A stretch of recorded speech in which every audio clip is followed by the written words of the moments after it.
your conference. Please enter your passcode followed by the hash key.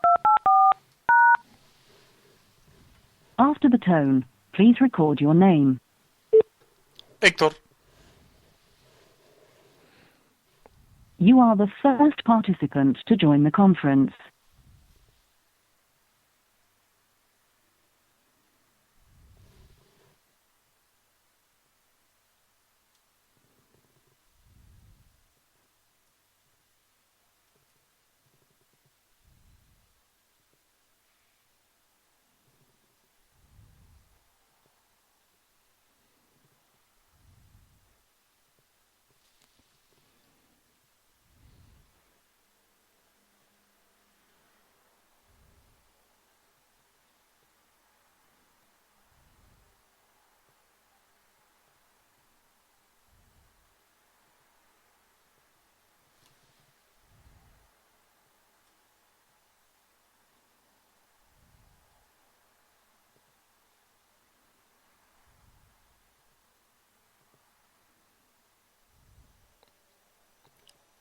Jen Patterson. Has joined the conference.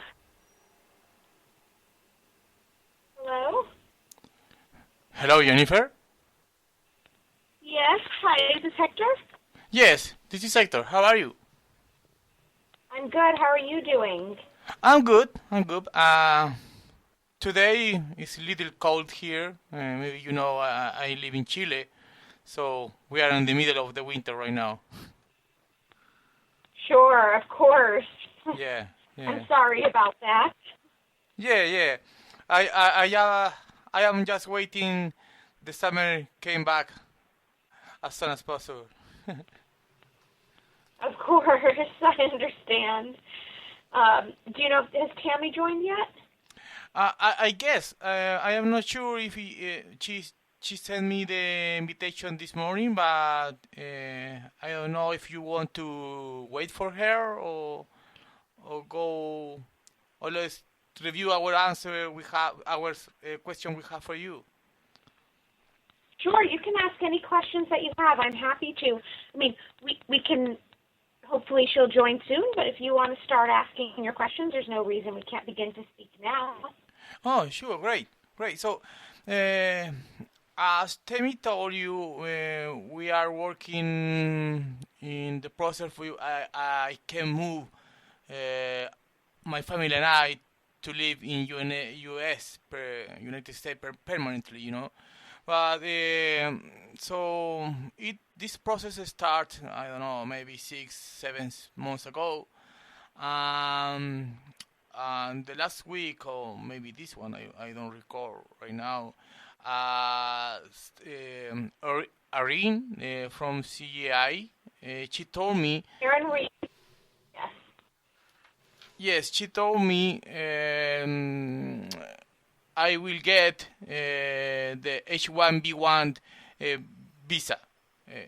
I was researching information about that. I could figure it out. It is a visa for Chilean and Singapore citizens, but it has some difference with the H-1B or H-1 cap. Maybe you call that. It does. Yeah. Exactly. And right. So it is different because the cap, as I think you said in one of your emails, you're not eligible for it until next year. You can be filed April 1 for a start date of October 1 in the regular H-1B pool. There'll be a lottery, but you can be put into that lottery, but the numbers are used up already for this year. Yeah, I know. That is the bad news here.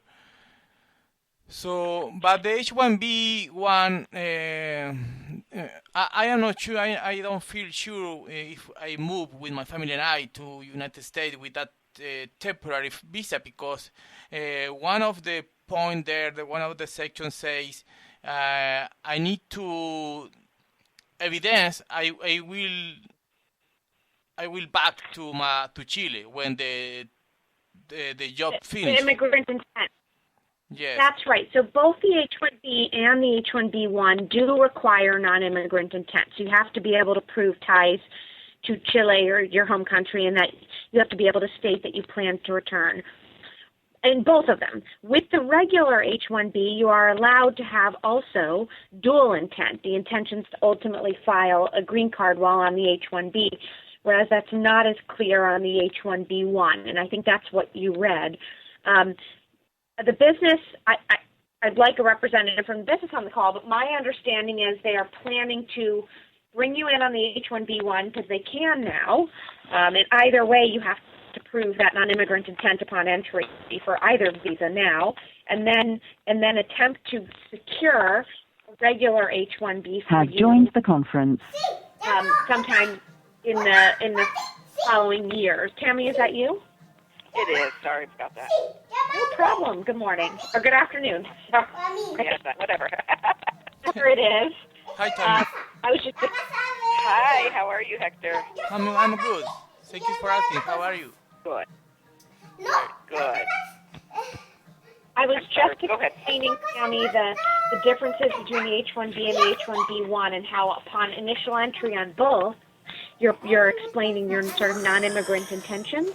But that's my understanding was that the business would ultimately be filing a regular H-1B cap case for him in the upcoming cap season or seasons thereafter, and that ultimately the business would be,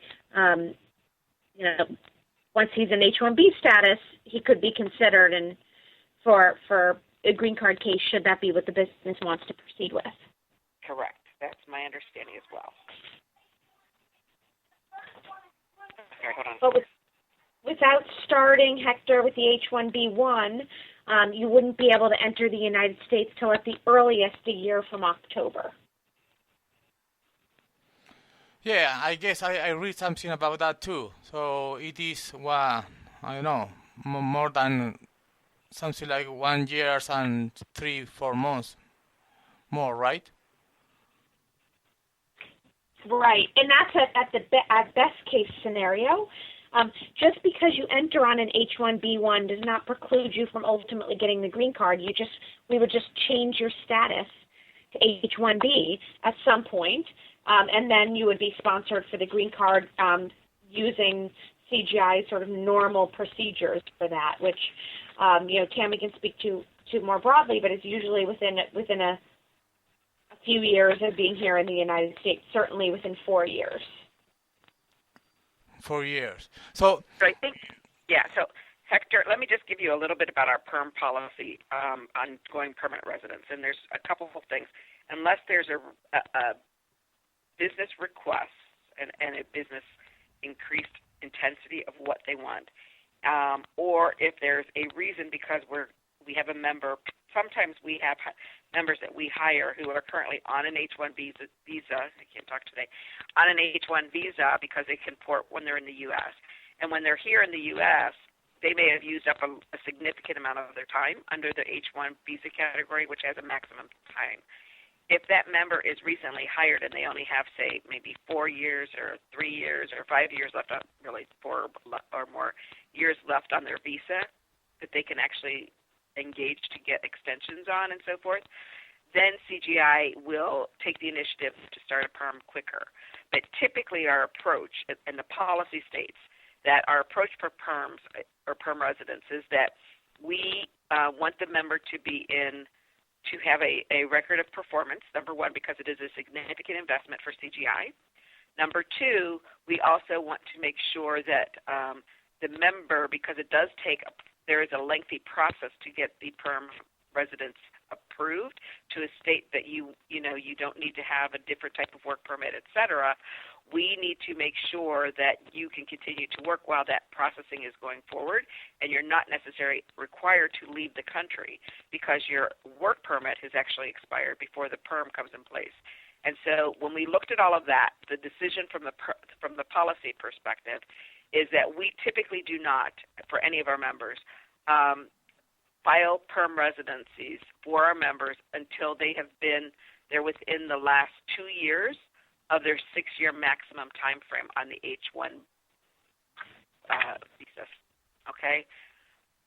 And again, it's twofold. It's one is to make sure that performance is there, but the second piece is also to make sure that we can continue to keep you, there's no disruption forced disruption of you being in the U.S. to actually work, and your work status would stay fluid. Okay? Okay, got it. So, Okay. So I'm sorry, go ahead. Now you can ask your questions. I just want to make sure we all understood that. Sure, thank you.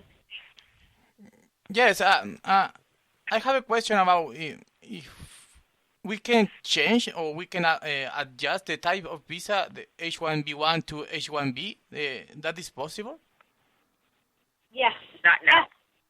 But not now. Right. Not at this present moment. Oh, wow. But yes, down the road it is possible, and we absolutely, from the business discussion with me, we would convert you. We would begin the process to petition to convert you and put you into it more than likely will go to a lottery. Starting probably January, February timeframe, collecting materials again, and then the season when we actually are able to do that starts April 1st, of 2016. So we wouldn't be able to do it right now because all of the numbers, again, the H1 category is one that is allotted a certain amount of H1s in the year for all of the United States, not just CGI, but collectively across the United States. There's only entitled, I think it's 48,000, if I'm not mistaken, right, Jen? H1 petitions that will be approved in a given year. 5,000 a year. 65,000 per year. Okay. So again, and that's not CGI. That's across the entire United States. So you can imagine companies such as Microsoft and IBM and Xerox and all of those who have a very large workforce apply for a significant amount of petitions every year. So they eat up a lot of it. We eat up our fair share. Don't get me wrong. So because there's so much of a need, the government actually puts it into what is called a lottery. So basically, all of the businesses come April, between January to April, are frantically filling out documentation and paperwork so that the petitions will be in the government's hands by April 1st. And then at April 1st, the government, based on the numbers that they've received, actually go through a lottery protocol. So you're entered into a system, your petition is entered into a system, and the lottery spits out up till they get to 65,000. So it is truly a luck of the draw. We do our very best. We've been fairly successful, but it is still a luck of the draw. To allow you to go ahead and file for that H1 and get that approved, okay? So the best scenario I see, I can understand, we need to wait to April 1st, just that. Yeah, we'll need to wait till April 1st to file your actual H1 petition under the H1 cap petitions. But the H1B1 is a special category that is specific, as I mentioned, set up for Chile, and I believe there's one also for Singapore. Those are the only two countries I'm aware of. If there's another one, I'm not aware of it, but there is one. I'm not aware of it. And so that is the only way we can get you in presently because of the way the requisition is, et cetera. So, that is really the kind of our best chance, I believe, right now on actually getting you approved to come in the U.S. now. Otherwise, it wouldn't be, and it still wouldn't be foolproof until much later. So, again, we're benefiting from the fact that you are a Chilean citizen. That's a phenomenal thing for both sides that you can actually do this now. But it would not be able to do any sort of conversion to the regular H1 until next April.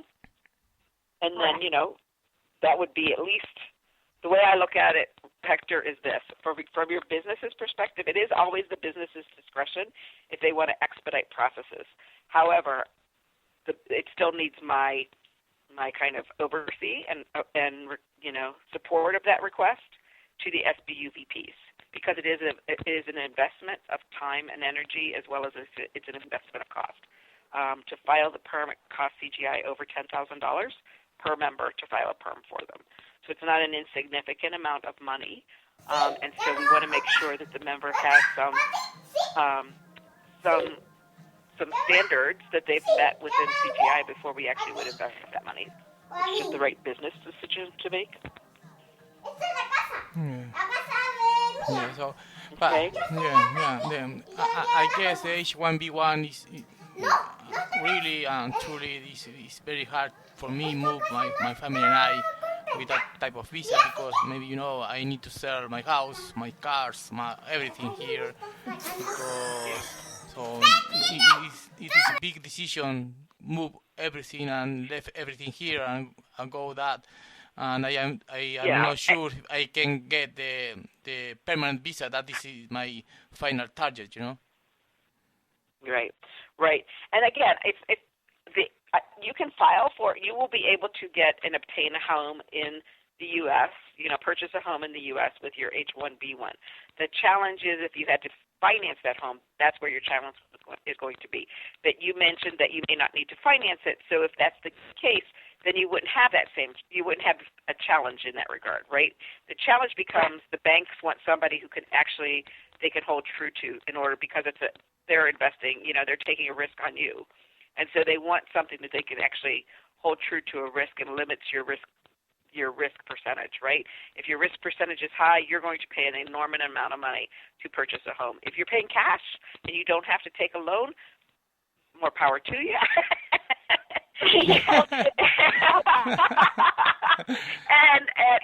and you can move forward with purchasing a home, and you can move forward with purchasing a car, and you can, all of those things you can move forward to. So I understand it is a risk. There is a slight risk, I think, at the end of the day, that there is a challenge for you. So, I can't make those decisions because it is a personal decision for you and your family, and you have to discuss that. I would tell you at the end of the day that if your position in the company and you want to stay with CGI is such that, it's unquestionable or questionable being in Chile for a long periods of time, because I know we don't have a significant amount of investment in South America right now, then it may be, from a true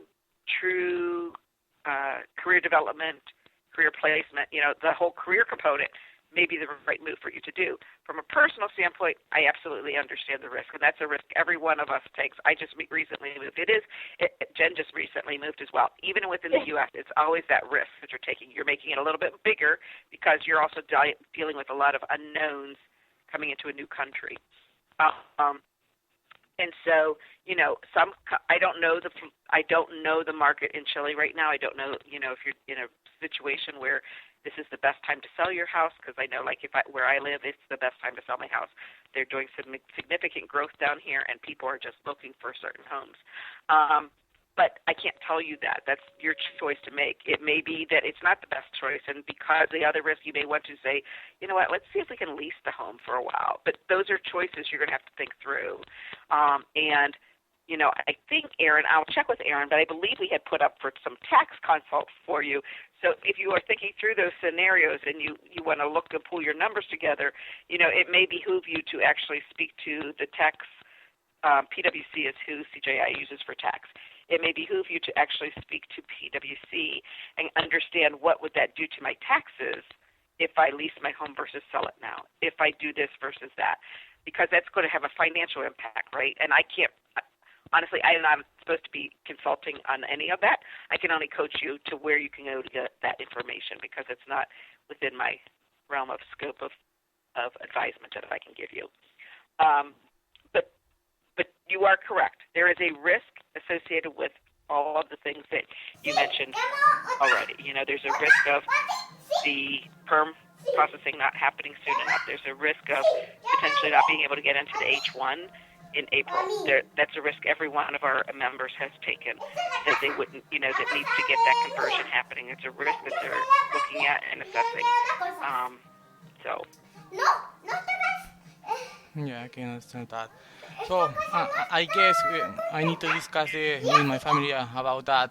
But I am pretty sure we would like to wait for April 1st for apply for H1 visa.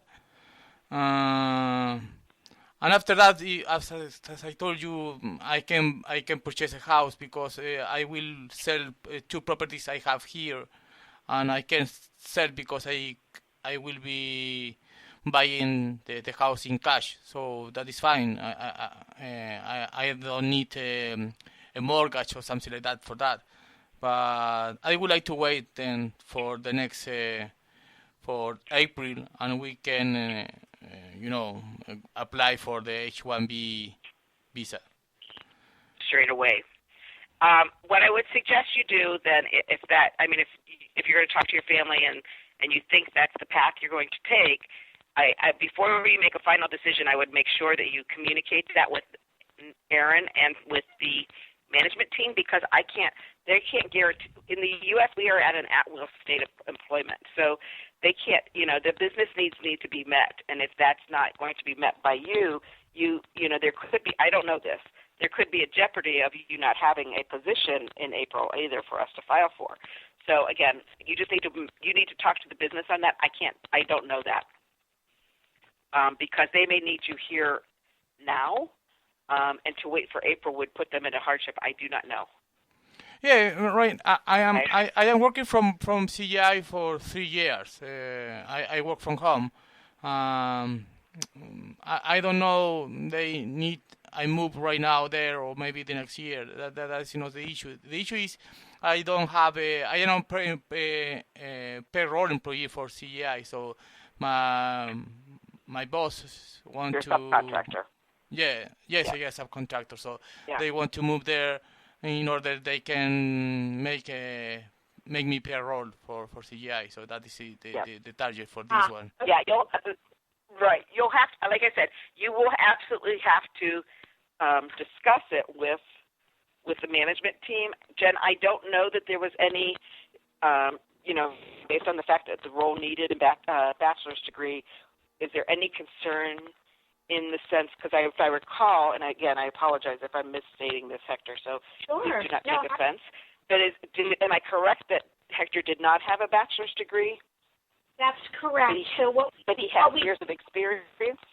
He has years of experience as well as 2 other degrees that each equated to a 1-year degree here in the U.S. So we translated and evaluated all of those already, and we're able to get him the equivalent of a U.S. degree. So from that perspective, we're okay on the H-1B1 and on the H-1B. It's just on both. Okay, that's why I wanted to make sure we were okay on both sides of things. I knew we were okay Absolutely. on the H-1B1, but I wanted to make sure we were okay on the H-1. So Hector, I think, like I said, I think there's some discussion, and Jen, I'm going to be quiet in a minute because I do want Hector to have the benefit of your expertise. But Hector, if there's a decision that you need to discuss with your family, and then I would suggest that you also discuss with your management team just as far as whatever that decision is you come to with your family. If it's going to be to postpone, then I think, the right thing would be to discuss with management and make sure that they're on board with that postponement, because I don't know the business drivers of this. So, again, that's a discussion you're going to have with them. There could be many different facets that I'm not aware of, and you may not be either. So I would just suggest that, before you make a final decision and when we withdraw the application fully, we actually, you circle back with management and so forth. And I will advise Aaron, if it's okay with you, if I've got your permission, I will advise Aaron of this complexity and that you are hesitant because there is a lack of certainty on the future for you, and you'd rather be a little bit more certain by waiting till April to get the H-1B1. I mean the H-1, sorry. H-1, yeah. Is that okay? Maybe okay I'm sorry, I have a question. Maybe my manager can authorize for resident visa, or that is not possible for the police of CGI? Okay. What type of visa? For green card, to get the green card right now. Could be another option. Your mother lives in the U.S., is that what you're stating? Yeah. I think what he's asking, Jen, if I'm not mistaken, is if he can go under some other type of perm approach, as his parent lives here, could she sponsor him? Yeah, is your parent a U.S. citizen? I'm sorry? What status is your mother? A U.S. citizen, green card holder? No. I'm sorry. I misunderstood the question. I don't. I just have a relative's parent there. A relative is there are a cousin of my wife there. Just.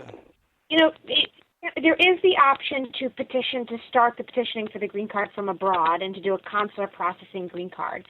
That is something that would be up to the business. Is not, Tammy, correct me if I'm wrong, something that you generally do for people coming in, but it is available. I mean, from an immigration perspective, Hector, if ultimately the goal is the H-1B and the business is committing to getting you the H-1B, you will ultimately be able to be awarded the green card here in the United States. It just means you would need to be on an H-1B1 annually, and there's no limit there until such time as we can secure that H-1B for you. I do understand your hesitation, though. So certainly, and I know Tammy does as well, that's something to discuss. But from a perspective of if the goal is to come into the United States and remain here, the H-1B1 is a great first step if you're willing. Okay. You're not precluded from converting to the H-1B at all. Yeah, that is the question. That is a big question. Yeah, I know. So. Like it. Okay. Yeah, I don't know what other questions you might have for Jen. It sounds like, as Jen, I'm going to restate this. So I just want to make sure. It sounds like from what I am hearing, Hector, is the H-1B1 is a visa that we know we can obtain for you fairly certainly. I'm not going to say 100% because I'm not adjudicating, but fairly certainly that you will get the approval for that. Once you get that approval, you can be in the U.S. And we can extend that annually, and that annual extension is an indefinite period. There's not a critical max out component of it, and that you can actually file for the perm under the H-1B1, correct? Or no? You would file for the perm under the H-1B. Under the H-1B1, there would be so many travel restrictions and other things we probably wouldn't advise it in this particular instance. Okay, so under the H-1B1, which is the Chilean-specific visa, everything I stated is correct up to the point of we would not file for your perm under the H-1B1. We would file for your perm under the H-1B. But if we didn't get the H-1B via the April 1st submission, we could continue to file your extensions until you get that H-1B, and then we can file your perm once you obtain that H-1B almost fairly quickly. The perm process, as I mentioned, from a CGI sponsorship perspective, is restricted from a policy to not kick in immediately unless there's an absolute criticalness of why we have to do it.